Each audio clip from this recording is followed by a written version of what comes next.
যে চৰকাৰী কাৰ্যালয়সমূহত কাম কৰা তৃতীয় আৰু চতুৰ্থ বৰ্গৰ কৰ্মচাৰীসকলে পোৰ্টেলৰ জৰিয়তে মিউচুৱেল ট্ৰান্সফাৰ কৰাৰ সুবিধা লাভ কৰিব।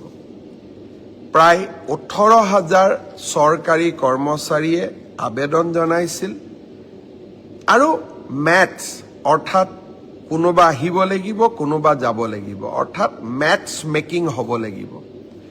আমি প্ৰায় 8,000 প্ৰাৰ্থীক মেটছ মেকিং কৰিব পাৰিলোঁ, অৰ্থাৎ অহা মানুহো আছে, সেই স্থানলৈ যোৱা মানুহো আছে। যোৱাকালি মই এই গোটেই বিষয়টো নিজে পৰীক্ষা কৰিছিলোঁ।